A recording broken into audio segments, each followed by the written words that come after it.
시청자 여러분 안녕하십니까? 생생토론 조영호입니다. 총선을 2달 앞두고 각 당의 공천 경쟁이 시작되면서 지역 정가가 술렁이고 있습니다. 여야 모두 공정하고 투명한 공천을 하겠다고 밝힌 가운데 과연 충청권 선거구도는 어떻게 재편될까요? 오늘 생생토론에서는 설 연휴 밥상 민심에 영향을 미칠 총선 이슈를 중심으로 이야기해 보겠습니다. 나와주신 분들 소개합니다.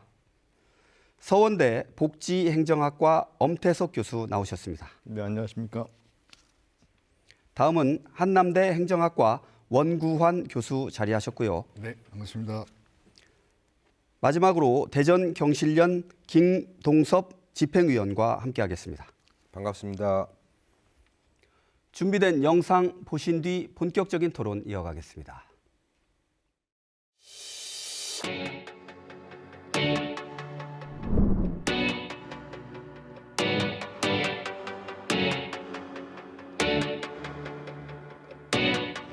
현역 물갈이와 그다음에 국민 여론 수렴이라는 두 가지가 어떻게 조화롭게 이루어지느냐가 중요하고 경선 후유증에 대한 부분을 최소화하는 것들이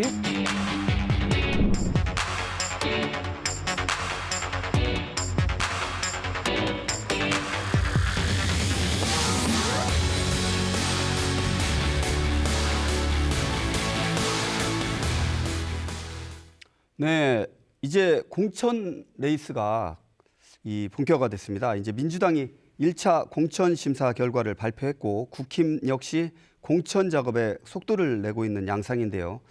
이번 그 공천 심사 어떤 관전 포인트랄까요? 엄 교수님 먼저 좀 짚어주시겠어요? 기본적으로 국민들께서 궁금해하시는 것은 여당의 경우에 윤심이 얼마나 작용한 공천이냐를 이제 눈여겨보실 것 같고요. 또 여당 같은 경우에는 친명이 얼마나 많은 공천을 받고 비명이 얼마나 탈락할 것이냐 이게 이제 관전 포인트인데 예. 이렇게 공천이 이루어지면 반응들이 참 다양하죠. 당에 계속 남는 분들은 조용히 그냥 그러시겠죠. 다음을 기약하겠지만 다른 선택지가 있단 말입니다. 예. 지금 제3정당이 무려 5개의 계파들이 나가서 지금 이합 집산을 하고 있으니까 현역 의원의 신분으로 제3지대 가게 되면 그 정당들에게 굉장히 큰 힘이 되지 않습니까? 그죠? 현역 의원의 숫자에 따라서 선거에서 기호가 앞으로 올라가니까요. 또 하나는 여당과 야당이 공천 후유증에 있어서 약간 반응이 다를 수 있습니다. 여당 같은 경우는 대통령의 임기가 아직 3년 남아 있습니다. 그러니까 줄 수 있는 것도 있고 제지할 수 있는 것도 있거든요. 네. 그러나 야당 같은 경우에는 정말 굉장히 시끄러울 수가 있는데 이런 시끄러운 과정에서 어떤 것들이 드러나냐 하면은 벌써 어떤 분이 이전에 국회의원 하셨던 분이 공천에서 탈락을 하니까 기자회견을 했습니다. 네. 나 채용 비리 관련해서 대법원에서 판결을 받고 사면이 되었는데 왜 날 탈락시켰느냐. 윤핵관들 때문 아니냐라고 얘기를 했는데 그런 걸 보시면 국민들께서 판단을 하십니다. 저분이 말하는 게 정말 억울한 사연인지 탈락할 만한지 그걸 보기 때문에 국민들께서 잘 판단을 하셔야 되는데요.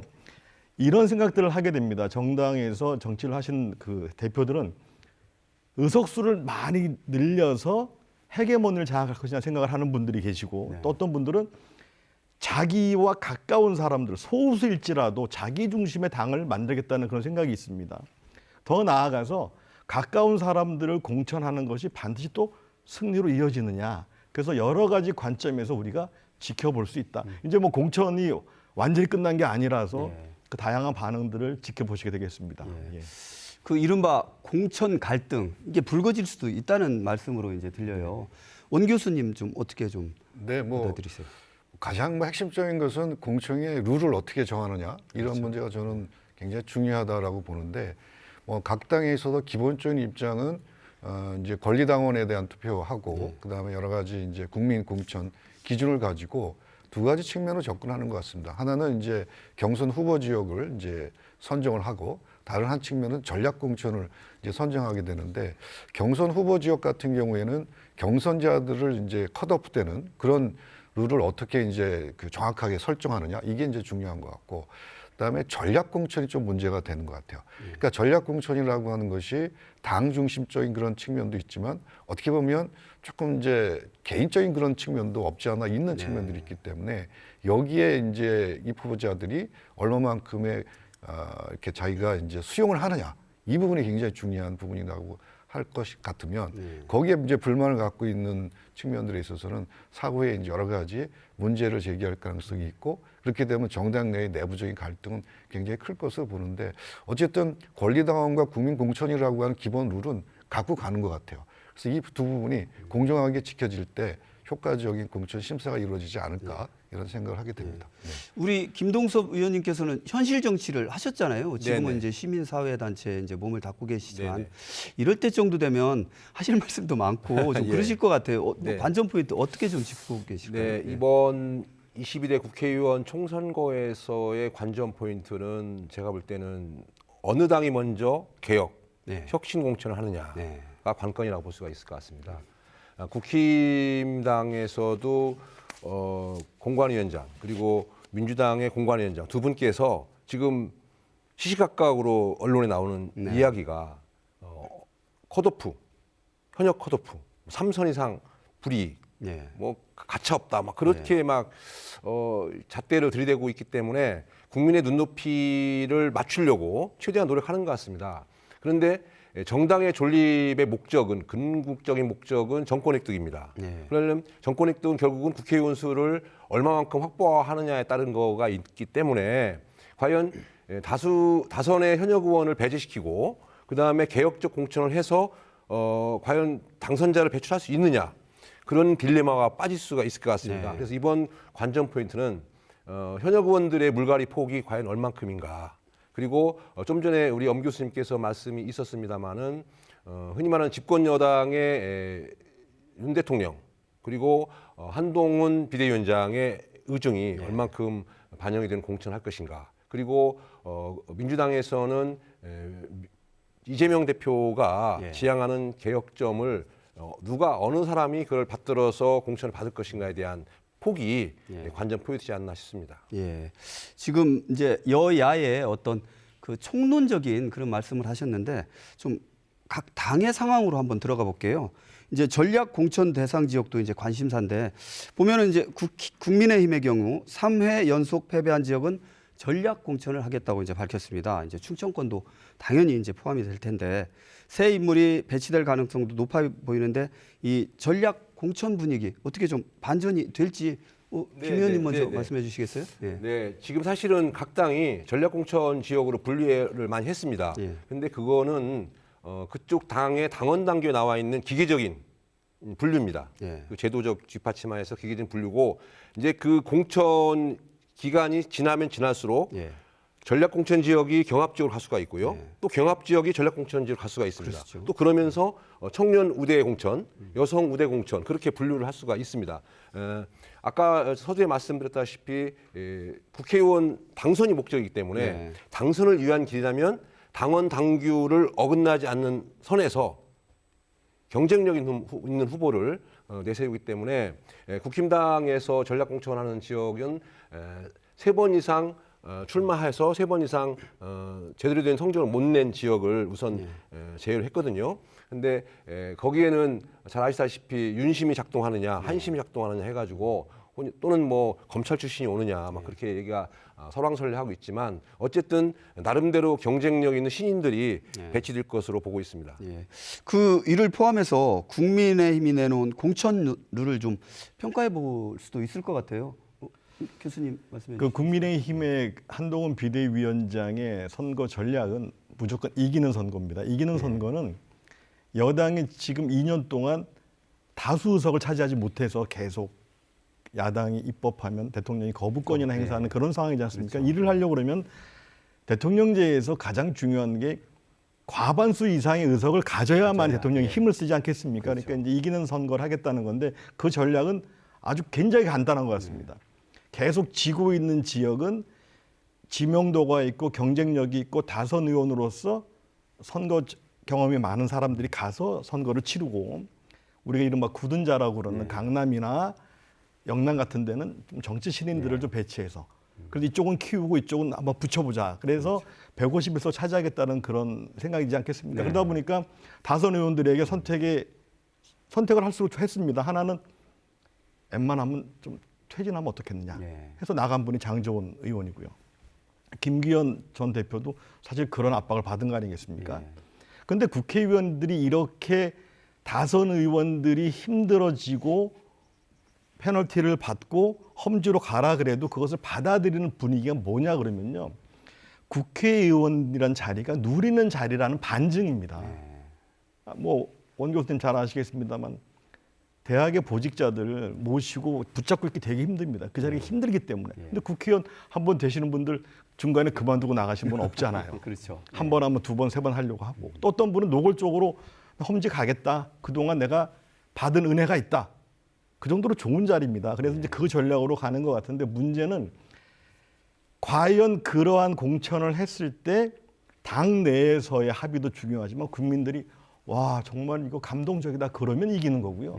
야 저건 봤더니 뭐 한동훈 비대위원장 가까운 사람 집어넣고 대통령 아는 사람 집어넣고 그러면 지는 거죠. 그래서 그러한 부분에서 우리가 지켜볼 것은 공천 과정에서 그래도 수긍을 하고 잘 나가면 그 당을 이길 수 있습니다. 그런데 계속 반발을 하고 그 반발이 국민들께서 보실 때 맞아 저 사람 말 일리 있어 좀 부당한 거 아니야 이런 게 많아지면 이제 문제가 생기는 거죠. 원 교수님께서도. 네네. 뭐 전략 공천의 가장 기본적인 룰이 좀 필요한 부분이 아닌가라는 생각이 듭니다. 그러니까 경선에 대한 기본적인 측면도 나름대로 룰을 가지고 하듯이 전략 공천에 대한 룰도 좀 필요한 부분이다. 지금 뭐 한 지역에서 3선 또는 3번 이상 패배 뭐 이런 부분에 대한 것들이 하나의 룰로 정착이 될 수 있는 것이 이제 모든 어떻게 보면 이 후보자들한테 수용성이 높아져야 된다는 거죠. 이제 그런 부분들이 공개적으로 좀 이루어진 상태에서 전략 공천이 이루어져야지 개인적인 어떤 영향력이라든가 이런 것에 의존하게 되면 실질적으로 상당히 좀 반발이 될 가능성이 굉장히 크고 그러한 부분들은 되게 이제 국민적인 대표성이라든가 이런 거하고 연결이 돼서 설명이 돼야 되겠다라고 한 그런 측면입니다. 네. 지금 이제 여당 상황을 좀 계속 네네. 말씀드릴게요. 작년에 아마 그 살생부 비슷하게 컷오프 대상자 한 22명 정도가 한번 흔히 말하는 찌라시 정도로 논란이 됐었어요. 국민의힘 쪽에서. 그때 막 한참 반발도 일어났었고요. 그거는 이제 좀 전에 그 원 교수님 말씀하셨다시피 공천 룰이 명확하게 딱 픽스 정해지지 않는 상태에서 설왕설래 도는 거였죠. 말로서 도는 거였는데 이번에 국민의힘 공천 룰을 제가 살펴보니까 정말 세세하게 해놨어요. 세세하게 해놨다는 건 그만큼 항변의 여지를 얻게끔 촘촘하게 룰의 규정 또는 어드밴티지 또는 그 삭감에 대한 부분들을 명확히 해놨기 때문에 그 선에 들어가면은 흔히 말하는 아야소리 못하고 정리가 될 수밖에 없는 상황인데 여기에서 이제 전략 공천이 그냥 그 바둑돌 놓듯이 그냥 이렇게 막 이렇게 하는 것이 아니라 정말 합당한 인재를 합당한 그 구역에다가 또는 합당한 지역에다가 정체성과 같이 딱 들어맞는 인재를 거기다가 공천한다고 하면은 전략 공천 성공할 수가 있을지언정 그냥 명분 그 3선 이상이니까 이쪽으로 가십시오. 신인이니까 이쪽으로 가십시오. 뭐 그렇게 해서 수시로 바꾸고 막 이렇게 하면은 국민들한테 호응을 받지 않을 거다고 생각합니다. 그 여당 상황 알아봤는데 이제 야당 민주당의 그런 상황도 좀 알아볼게요. 민주당은 이제 국민 참여율을 이제 공천 과정부터 이제 높이겠다. 그래서 이제 내놓은 것이 국민 참여 공천제. 이게 과연 그 당내 개파 갈등을 의식한 것인지 이런 시도가 공천 잡음을 좀 줄일 수 있을지 또 의문이거든요. 어떻게 보세요, 교수님? 그 국민 참여 공천제에 대해서 약간 좀 처음에 이거 뭐 어떻게 하려고 하나 봤더니 이제 설문조사를 해서 그 민주당에서 바라는 어떤 방향성 이런 걸 한번 알아보니까 1위가 부패 근절로 나왔다는 겁니다. 그리고 그런 의사를 기준으로 해서 이제 공천 기준들을 세워서 보니까 국민과 당원 50%가 반영되는 이제 의사가 반영되는 국민 참여 방식인데 여기에 공천 기준이 정체성, 기여도, 의정활동 능력, 도덕성, 여론조사, 면접 등이 있더라고요.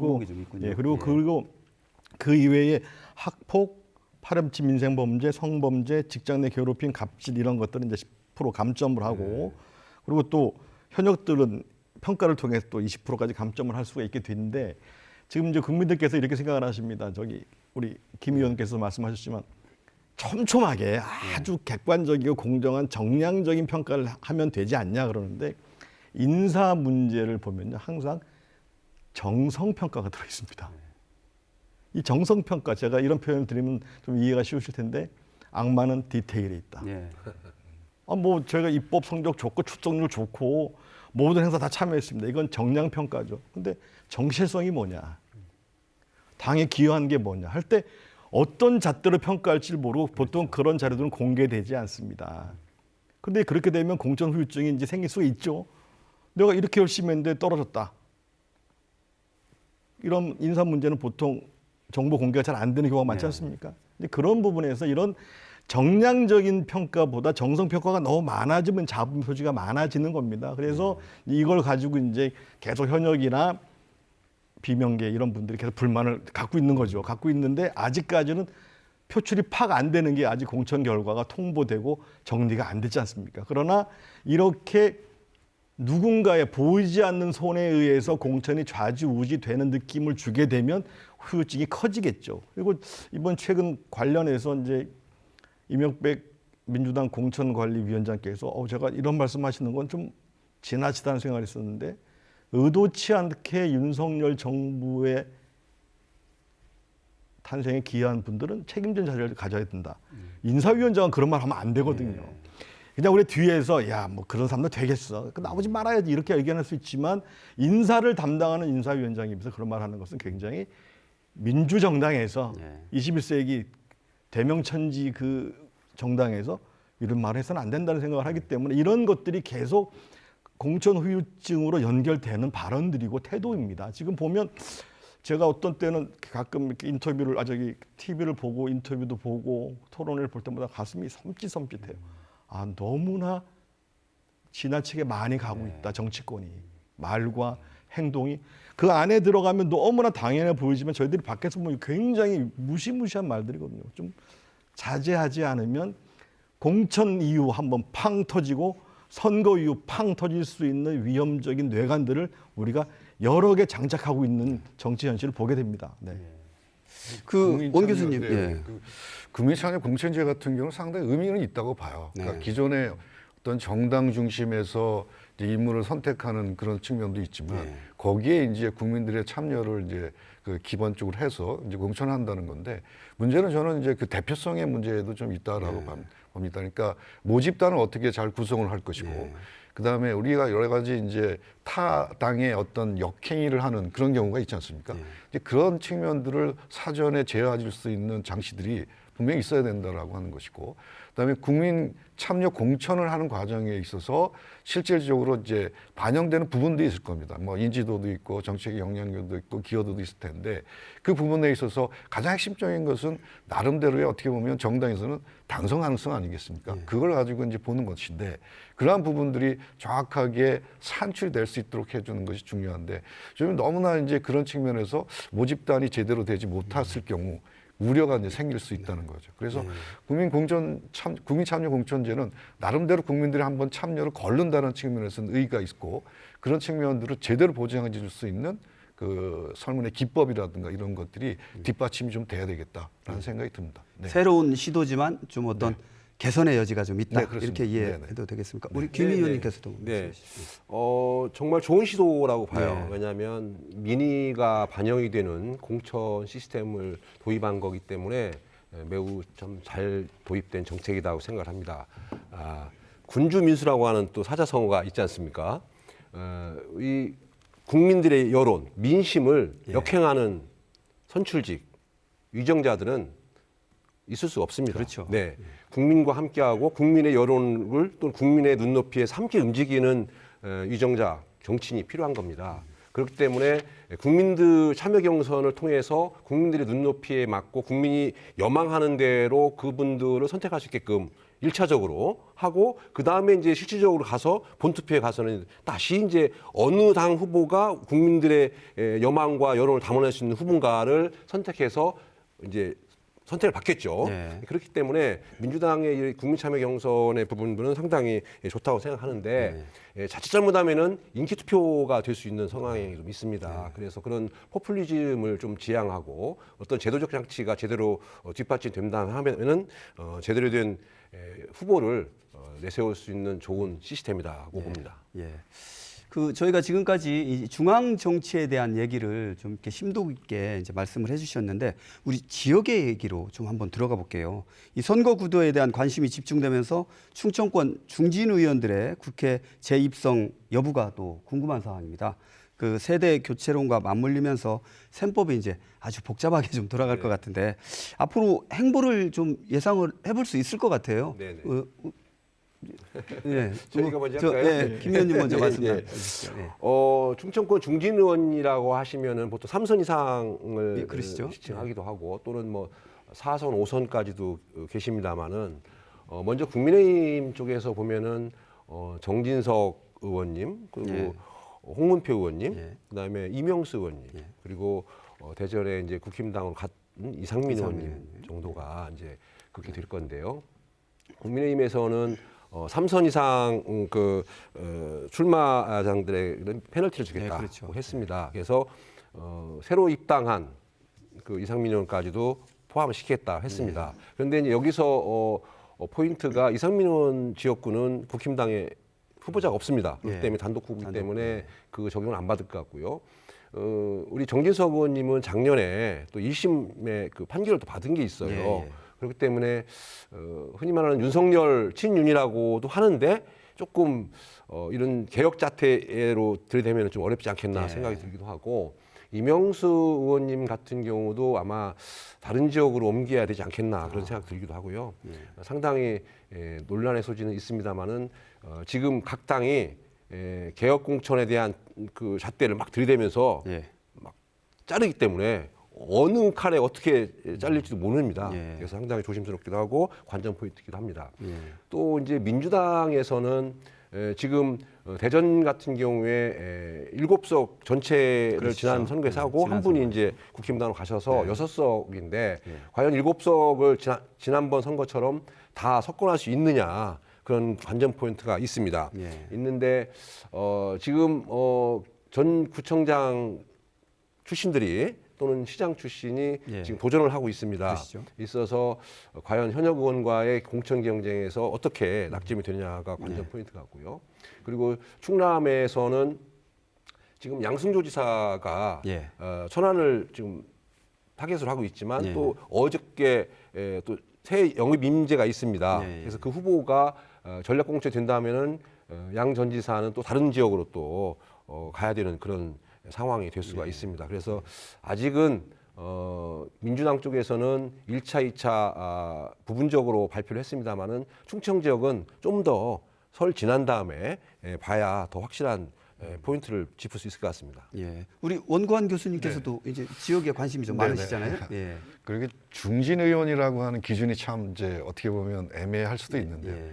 뭐 이제 말씀하신 것처럼 만약에 3선을 기준으로 한다면 그 3선에 대한 의미가 조금 있는 건 같습니다. 그러니까 조금 이제 우리가 지방자치단체 장도 연속 3번 이상 못하게 돼 있거든요.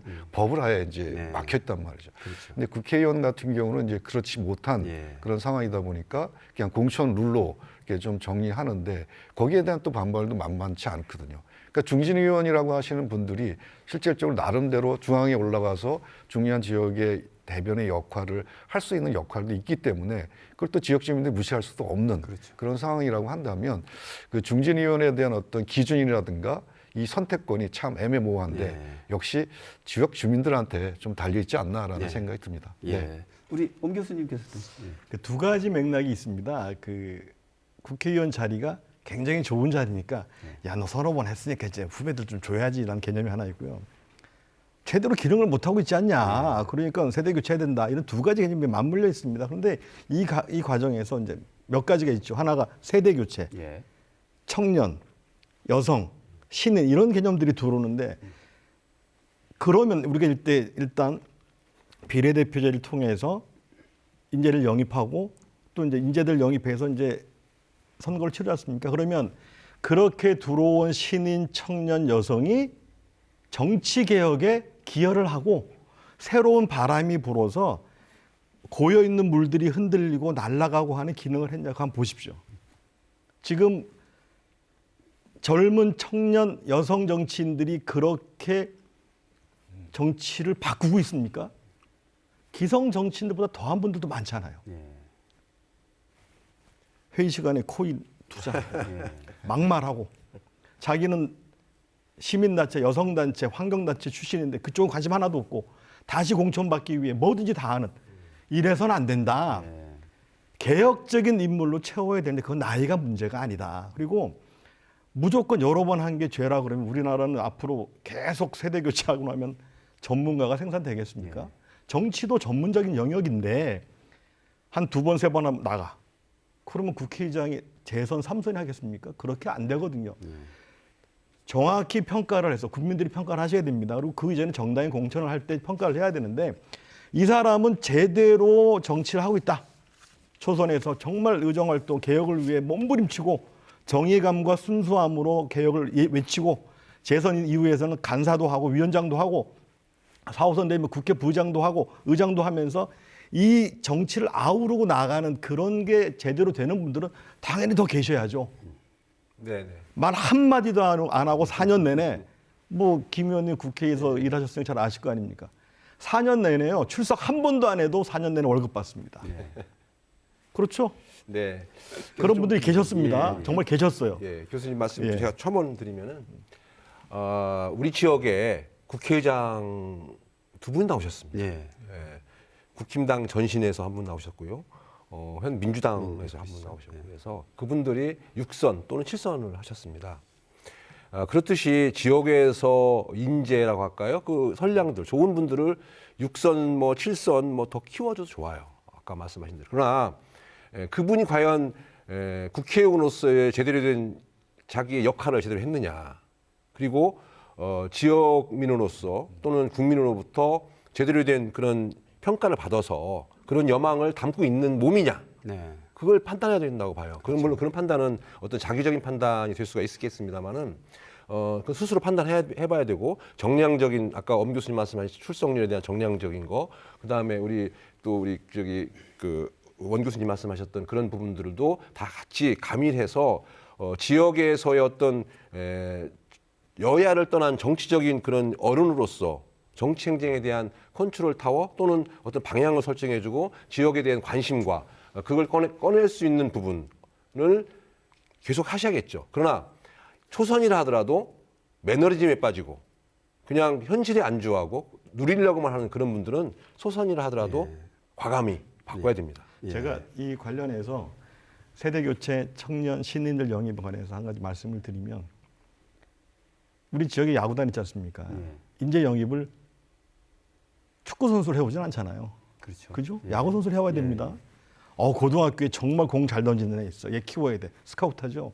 왜 정치권은 스타들, 아나운서 하시던 분들, 영어 강사 하시던 분들, 스포츠 하시던 분들 왜 그런 분들 영입합니까? 지명도 위주의. 예. 정치하겠다는 신인 중에 어릴 때부터 대학 마치자마자부터 군의원도 하고 시의원도 하고 출마도 하고 보좌관도 하고 당에서 당뇨 생활도 하고 그런 분들을 끌어다가 키워서 정치인을 만들어야죠. 그러면 그렇게 스카우트해서 비례대표나 지역구 보내신 분들 중에 몇 분이나 계속 정치하십니까? 예. 국민 여러분 아십니까? 최보람 씨도 국회의원 했었고요. 이주일 씨도 했었고요. 강부자 이순재 어르신도 하셨고 강부자 선생님 하셨습니다. 예. 그분들 정치 계속 하셨나요? 아니에요. 이제 그런 거 안 했으면 좋겠어요. 맞습니다. 정말 정치의 뜻을 가지고 어릴 때부터 정치학 공부하고 행정학 공부하고 필드에서 시민운동도 하고 잘해서 그런 분들 영입해 주세요. 왜 공 잘 던지고 공 잘 차는 분들 모셔다가 왜 4년 동안 권력의 달콤한 맛 들여가지고 문대성 태권도 국가대표 그분 굉장히 안 좋게 끝났잖아요. 이런 거 하지 않았으면 좋겠습니다. 예. 알겠습니다. 예.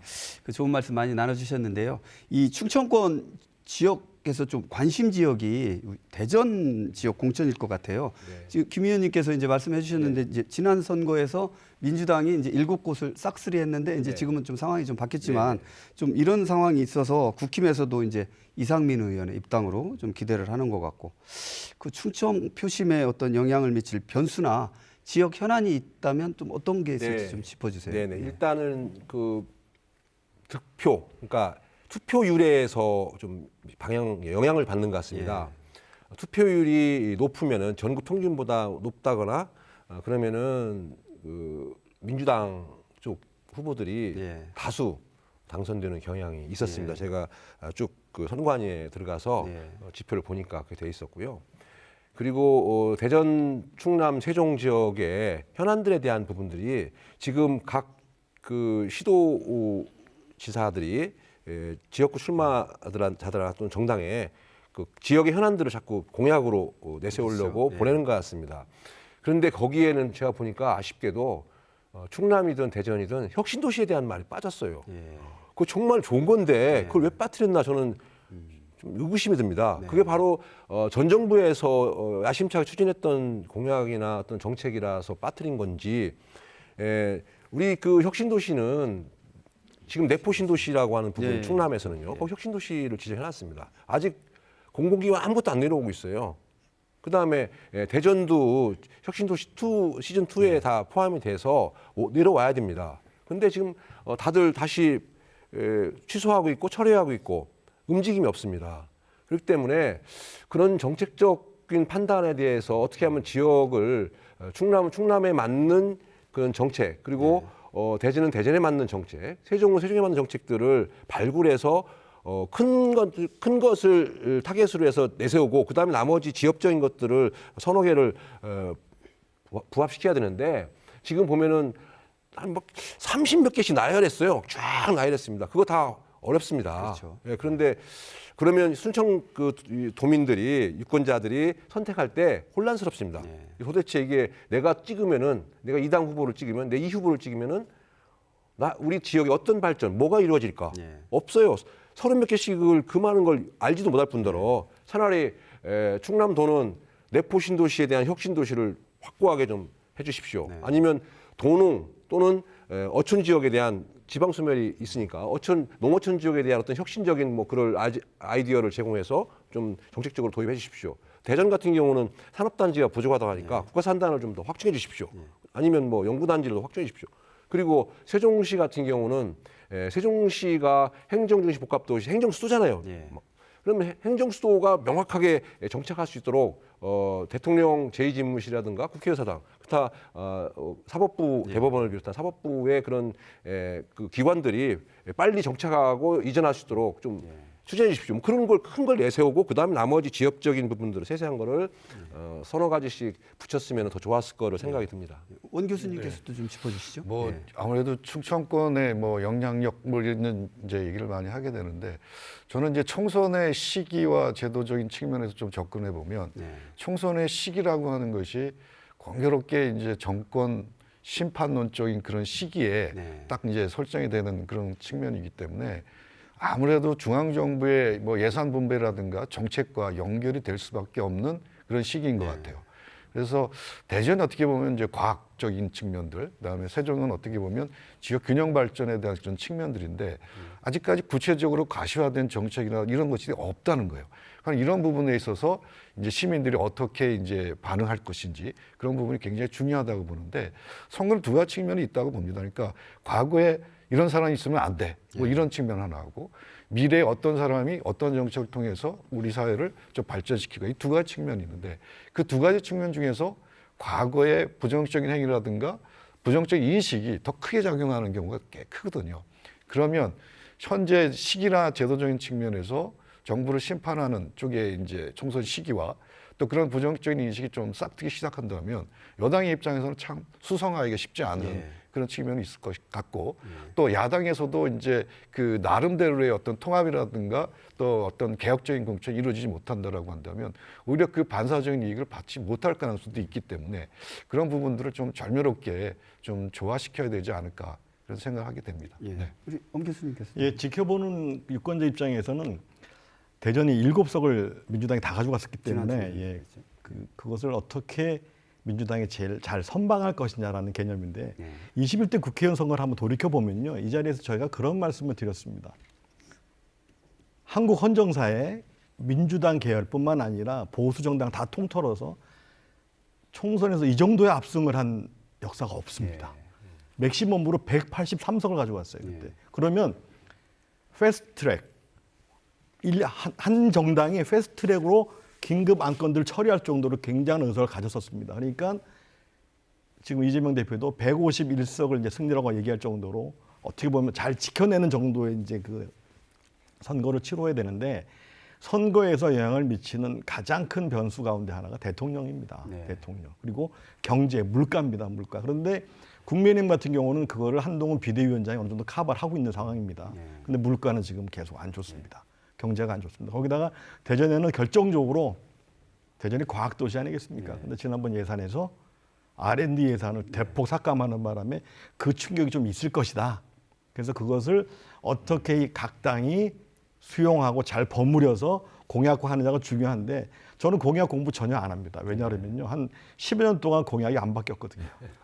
재탕, 삼탕, 이제 곰탕까지 나온 상황이 됐습니다. 왜냐하면 SOC, 대형 철도, 도로, 기관 이전 이런 얘기 주로 합니다. 지금도 그런 얘기하는 시대인가요? 지금도 광역철도, 광역도로망 그 시대는 아닌 것 같습니다. 그래서 공약 한번 들여다보시면 한 3개 선거 정도를 딱 놓고요, 보시면 큰 차이 없을 겁니다. 이제 그거 하지 마시고요, 정말 민생, 우리 현실을 제대로 들여다보고 우리 가슴이 딱 와닿는 공약을 좀 개발하기를 좀 기대해 봅니다. 그 국민의힘과 민주당을 이른바 이제 거대 여야 이제 이렇게 얘기를 하지 않습니까? 우리가 이제 다양한 이제 정치 스펙트럼을 얘기를 해야 될 것 같아요. 최근에 이제 제3지대의 그 움직임이 지금 활발해지고 있잖아요. 그 이들 정당이 좀 지역 기반은 좀 약한 상황이고, 그래서 지역구에 이제 후보를 내기가 이제 또 쉽지 않다, 이런 분석도 좀 있는데, 이 제3지대 움직임과 이런 그 어떤 평가, 그다음에 우리 지역 충청권에 미칠 영향, 어떻게 교수님 말씀해 주시죠. 대통령제 하에서 소선거구 중심으로 선거를 치렀을 때 제3당이 영향력 있는 위치를 차지하는 것은 어렵습니다. 근데 두 번의 한번 우리 역사적 경험이 있습니다. 하나는 JP의 자민련, 또 한 번은 안철수의 국민의당. 3가지 요소가 맞아떨어졌습니다. 정치적 영향력이 굉장히 출중한 리더, 그리고 충청도라는 지역 기반, 자민련 같은 경우에 국민의당은 호남이라는 지역 기반이 있었습니다. 근데 그게 어떻게 지역 기반이 되냐 그러면, 그 당시에 JP를 따라 나오고 안철수 의원을 따라 나왔던 사람들이 그 지역의 명망가들입니다. 장관 차관을 했고, 국민의당 같은 경우는 제가 이름 되면 다 아실 거예요. 박지원, 정동영, 천정배, 주승용, 조배숙. 그래서 됐는데 그 당애들이 얼마나 갔습니까? 대통령제 하에서, 소선거구제 하에서 제3당은 굉장히 존재하기도 어렵고 크기도 어려운데, 지금 제가 말씀드린 이 요건들의 제3당들이 갖추고 있나요? 그걸 보시면 좀 해석이 좀 편하시지 않을까 싶습니다. 원 교수님. 그러니까 이 이제 비례대표제 문제가 저는 중요하다고 생각이 듭니다. 지금 이제 공천에 대한 측면과 이제 그 선거 제도가 준연동형으로 이제 어느 정도 확정이 됐기 때문에, 이제 기존의 병립형 구조 같은 경우에는 이제 거대 양당이 어떻게 보면 독식할 수 있는 구조를 가졌죠. 이제 그거를 극복하기 위해서 연동형 또는 준연동형, 이렇게 이제 지난번 선거 때서부터 이제 추진을 해왔는데, 그 준연동형을 하면서 문제가 됐던 것이 위성정당의 문제였습니다. 결국은 그 위성정당이라고 하는 것 때문에 결국 또 양당의 구조로 이제 전환이 되는 그런 모습들을 보여줬는데, 현재는 이제 준연동형으로 갔기 때문에 그 부분에 있어서 각 이제 거대 여당이나 야당이 그 위성정당을 어떻게 이제 활용할 것이냐에 따라서 굉장히 달라진다라고 봐요. 그런데 이제 민주당 같은 경우는 이제 통합 비례정당을 만들어서 개혁적인 이제 비례정당을 만들어서 한다라고 하는데, 그 과정에서 비례대표 순번을 어떻게 정할 것이냐. 이 문제가 또 중요한 문제가 되거든요. 그랬을 경우에 각 소수 정당에서 요구하는 바를 민주당에서는 얼마만큼 수용할 것이냐. 그 나중에 또 다시 또 원당으로 복귀할 것이냐. 이런 복잡한 문제가 또 내재해 있습니다. 그래서 어떻게 보면 이제 제도적인 측면에서는 비례대표라든가 이런 걸 통해서 소수 정당이 좀 들어올 가능성은 좀 열렸지만 예. 현실 제도적인 측면에서는 어쨌든 간에 선거에서 승리하는 게 목적이기 때문에 네. 그런 면에서 본다면 또다시 위성정당의 문제가 이제 불거졌고 이런 문제를 해결하지 못한다라고 한다면 양당의 구조는 계속해서 고착화될 가능성이 굉장히 높은 거죠. 예. 네. 그 비례대표 선출 방식에 대해서 이제 좀 말씀을 주셨는데 그 김 의원님, 네네. 우리 제3지대 네. 우리 충청권에 좀 그 어떤 영향을 미칠 수 있을지 좀 예상을 할 수 있을까요? 네, 흔히 말하는 지금 제3지대의 정당이 뭐 국민의힘, 민주당에서 탈당한 분들이 만드는 군소 정당을 말씀하시는 것 같고요. 군소 정당이 연합체를 형성을 하는 것 같습니다. 예. 그런데 그 영향력은 미미하리라고 보고요. 다만 준연동형 비례대표제를 도입하는 그런 측면에서 볼 때는 몇 석 정도는 가져가지 않겠나 네. 그런 생각이 듭니다. 예, 그래서 좀 전에 우리 원 교수님 말씀하셨던 이제 비례대표에 대한 부분을 좀 예. 말씀 안 드릴 수가 없는데요. 예. 지금 대통령 중심제 하에서는 우리나라는 다당제예요. 원칙적으로 제도적으로는 다당제인데 현실적으로는 양당제입니다. 예. 왜 그러냐? 아주 강력한 대통령 중심제입니다. 그렇기 때문에 오로지 대통령을 배출하기 위해서 양당이 모든 각축전을 벌이는 거거든요.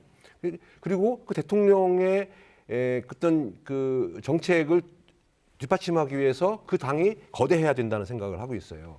그래서 자그마한 군소정당이 움직일 수 있는 토대가 없습니다. 그런데 예. 이번 준연동형 비례대표제를 도입함으로 인해서 군소정당들이 일정 부분 최소한 한석 내지 두석, 많게는 서너 석까지 국회의원을 확보할 수 있는 그런 토대가 마련됐습니다만은 아까 좀 전에 말씀드렸듯이 그 거대 양당이 결국은 위성정당이라고 하는 변칙적으로 우호 정당을 만들어서 그 본인들이 가져가지 못한 병립형에서 가져가지 못한 부분 비례대표를 그쪽에서 다 보충할 겁니다. 그렇게 된다고 하면은 군소정당에서 가져갈 수 있는 비례대표가 또 많지가 않아요. 그래서 이런 부분들이 제3지대 정당에서는 상당히 존립에 어려움이 있다 그런 생각이 듭니다. 제3지대 뭐 그 얘기 나와서 또 말씀드리는 건데 실질적으로 이제 어떻게 보면 여야에서 각 당의 당 대표를 했었던 분들이 당을 깨고 나왔단 말이죠. 깨고 나왔다는 표현이 좀 그렇습니다만 나와서 새로운 정당을 만들어서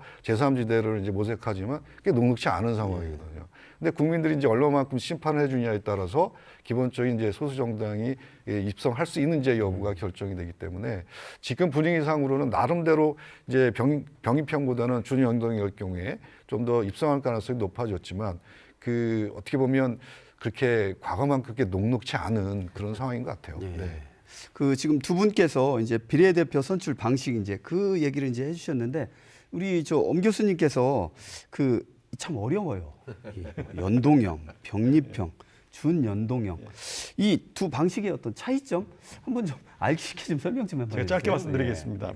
대통령제 하에서는 비례대표제를 거의 하지 않습니다. 예. 의원내각제 선거에서 비례대표제를 많이 채택하고 있죠. 그리고 준연동형 비례대표제는 하는 나라를 본 적이 없습니다. 연동형은 많이 몇 군데가 하고 있지만 세 번째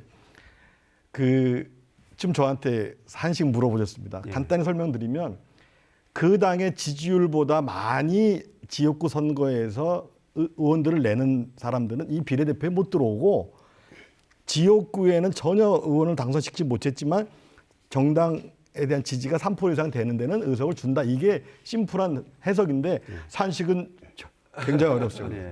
그렇기 때문에 이 제도는 틀린 겁니다. 왜냐 그러면요.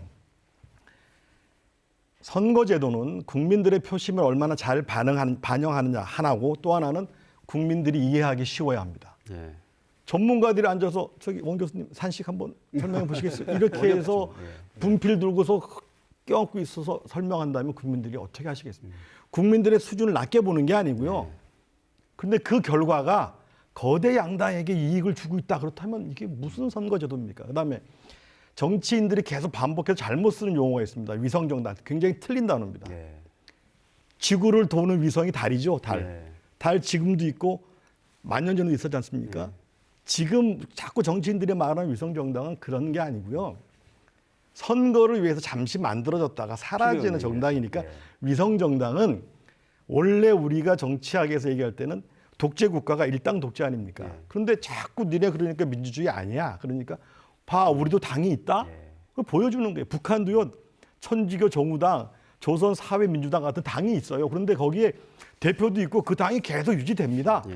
그러나 전국에 아무런 영향도 미치지 못하고 이렇게 달이 지구로 바라보고 돌듯이 이런 거를 위성정당이라고 하니까 우리는 그 용어가 틀린 용어다.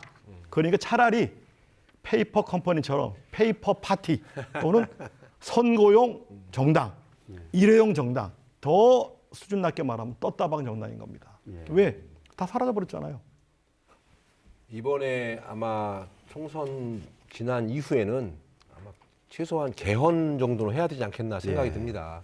좀 전에 말씀하셨다시피 대통령 중심제 하에서나 필요한 선거 시스템이 지금 돼 있는데요.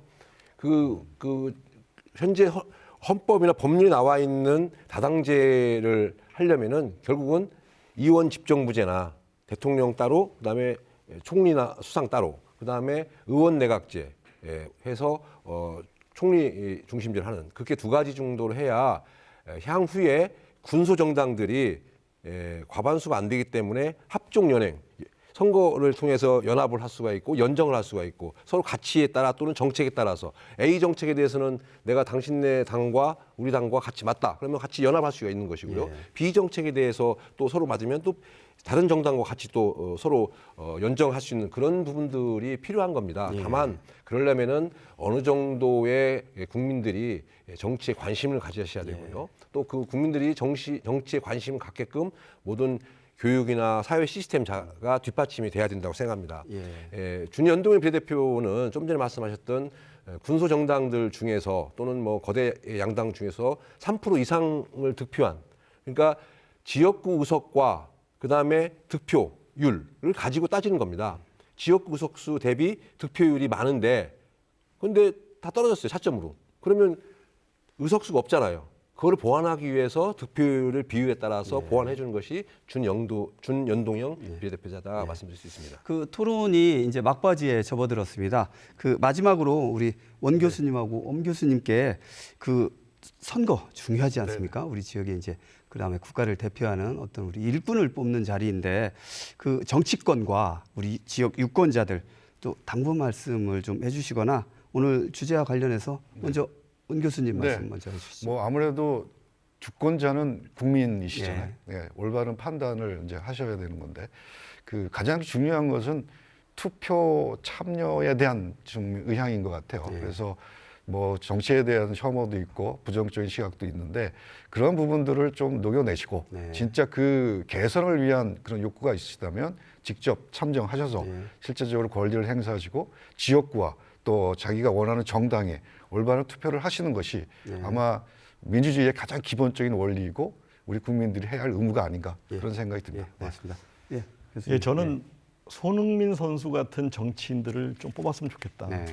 아니, 보시면 뭐 세계적인 스타 플레이 아닙니까? 그 플레이 자체도 중요하지만 손흥민 선수가 이번에 아시안컵 8강, 4강을 치르면서 인터뷰한 걸 보고 제가 밤에 가슴이 울컥하더라고요. 막 무릎 다 깨지고 막 90분, 120분 계속 뛰니까 뭐 몸이 만신창인데 기자가 이렇게 물었습니다. 그렇게 몸도 아픈데 힘들지 않냐 그랬더니 제가 국가를 대표하는 선수인데 이게 뭐 대수입니까? 그렇군요. 희생, 헌신하는 거죠. 거기다가 이번에 4강에 졌지 않습니까? 그때 다 내 탓이다. 선수들 뭐라 그러지 마라. 감독님 뭐라 그러지 마라. 이렇게 얘기를 했고 마지막으로는 감독 용태 문제를 물어보니까 이젠 제가 물러나야 될 때가 아닌가를 한번 깊이 생각해 보겠다. 헌신, 희생, 용태. 공도 너무 잘 찼는데 이런 정치인들 뽑으십시오. 그러려면 뭘 보시면 아냐 그러면요. 그가 어떻게 살아왔는지, 그가 왜 정치를 하는지, 그리고 그가 지향하는 곳이 무엇인지를 보시면 됩니다. 자료 많습니다. 고맙습니다. 그 설 명절은 지역 표심을 엿볼 수 있는 중요한 분수령이 될 것 같습니다. 각 당 지도부 역시 민생 행보에 나서며 표심 잡기에 나설 텐데요.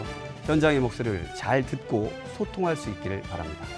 생생토론 여기서 마치겠습니다. 토론해 주신 세 분 수고하셨고요. 안전하고 편안한 명절 보내시기 바랍니다. 감사합니다.